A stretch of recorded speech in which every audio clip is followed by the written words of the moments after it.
we're going to look at a place that completely defies the usual stories we hear about the lawlessness of the Old West frontier.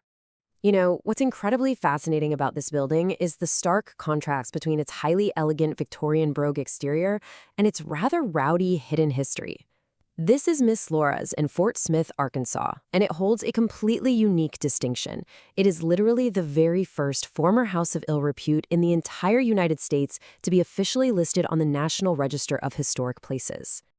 So, what secrets are actually hidden inside America's first historic brothel museum? Today, it's one of only 9 such historic sites fully preserved in the country.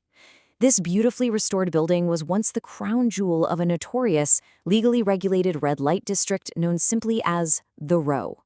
We're going to peel back the layers to see exactly what went on inside, how it operated, and the really unique legacy it left behind. Part 1. The Haunted Historic Museum. Part 2. Building a Frontier Empire. Let's rewind back to 1896. At the time, this building was just a failing hotel, but its prime location near the river and railroad caught the eye of an incredibly ambitious woman from Vermont named Laura Ziegler. And what happened next is honestly a masterclass in business strategy. In an era when women were legally barred from securing commercial bank loans, Laura creatively bypassed the whole system. She managed to raise an impressive $3,000 to $5,000 in capital, which was huge back then, through a supportive network of local residents who actually co-signed on her behalf. She bought the building, totally overhauled the interior with opulent decorations, and officially opened her doors in 1903. She didn't just run a business, she operated with intense corporate precision, and her pricing strategy proved it. While standard brothels on the Row charged an average of $1 per visit, Miss Laura's boldly demanded a $3 premium. And despite that steep price tag, the strategy worked flawlessly. It became a magnet for wealthy, traveling businessmen, politicians, and rich cattle barons. Because she positioned Miss Laura's as the absolute premier destination, her high-margin business model was incredibly lucrative. Get this, she completely erased her massive multi-thousand-dollar launch debt in just 17 months. 17 months. Think about that. That's an astonishing return on investment for any modern startup today, let alone one run by a marginalized businesswoman in the Old West. Part 3. Health, Etiquette, and Rules. Now, to justify those premium prices, Laura modeled her business strictly after elite European social clubs to protect both her workers and her high-class reputation.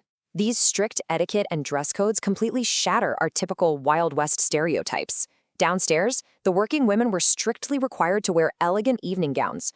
Lingerie and revealing clothing were entirely confined to private upstairs rooms. Guests had to display pristine manners, sip premium liquor, and listen to live ragtime piano. It strictly enforced a luxurious standard for absolutely anyone walking through the front door. Furthermore, Laura pioneered a rigorous healthcare standard that was way ahead of its time. She instituted an ingenious bedpost-proof medical audit system. Basically, she retained local Fort Smith physicians to conduct mandatory weekly medical examinations on her staff, and their official clearance certificates were tacked directly onto the bedposts to build absolute trust with her wealthy clientele. If a woman failed an exam, she was barred from working until she was fully cured. Laura completely understood that protecting her workers from disease was absolutely essential to protecting her profits. Part 4. The Pay-to-Play Machine. Moving ahead a bit, by 1910, public sentiment in Fort Smith began turning sharply against the open red light district. Sensing this massive shift, Laura made a brilliantly calculated exit. In 1911, she sold the property to Bertha Dean, affectionately known in town as Big Bertha, for a staggering $47,000. That was an immense, life-changing fortune for a single piece of real estate at the time. The Big Bertha didn't just buy a building, did she? She inherited a business that was sustained by a massive municipal pay-to-play machine. See, while prostitution was officially strictly illegal under Arkansas state law, the local government in Fort Smith just bypassed state laws entirely to actively regulate, license, and tax the brothels themselves. Local politicians regularly collected lucrative fines and business permit fees to effectively fund the city. Part 5. The World War II Federal Crackdown. The real turning point for the whole operation came during World War II. As thousands of soldiers suddenly flooded the nearby army base, Fort Chaffee, the federal government feared an outbreak of venereal disease. So they weaponized a specific law called the Chamberlain-Conn Act. This allowed federal authorities to detain, test and quarantine women suspected of sex work entirely without their consent. The federal government used this to aggressively break the local police protection that had kept Big Bertha's clandestine operation alive for so long. So how did it all finally end? Well, following a local wave of moral reform that officially outlawed the district in 1924, Bertha began covertly operating the mansion as a standard boarding house. But despite relentless federal pressure and a severely deteriorating neighborhood throughout the 1940s, Bertha Dean flatly refused to leave. On July 7, 1948, she passed away from natural causes inside the mansion she had successfully run for 37 years, officially marking the close of the building's operational history. Part 6. Residual Spirits and Legacy. Because Bertha spent over half her life running the estate, navigating everything from the Great Depression to 2 world wars, and ultimately died within its walls, paranormal investigators frequently attribute a lingering protective maternal energy directly to her spirit. And what's truly fascinating is the consistency of these reports. Visitors and museum staff constantly report overwhelming, sudden sense of old-fashioned floral perfume or lavender when literally no one is wearing it. There are sightings of a woman in an 1800s gown near the stairs, unexplained cold spots in the period-accurate bedrooms, and even the muffled sounds of disembodied laughter, clinking glasses, and ragtime music.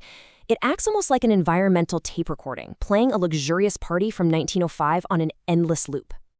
But the building's modern legacy definitely isn't just about ghosts. It's also about politics.